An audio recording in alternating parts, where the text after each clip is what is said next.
Dol, tungod sa kabugnaon sa itong panahon, Dol, nakatira ta sa second step. Medyo bugnaw kayong panahon, basa kaya itong buhok. Dry na. Napay ka itong wala matirahe. Natirahan na kuan, first step lang. Dili na siya gray, so clear na siya mga idol.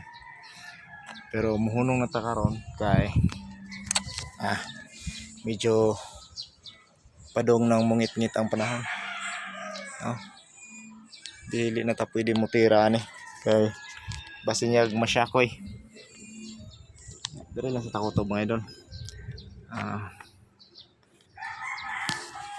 Ugma na sad. Manaog ni nato ang tangke. Patabang tas tong mga kauban siguro. Medyo busy man sila karon, buntag lang siguro. Ito sila sa Maribago. So sige Dol, thank you Dol.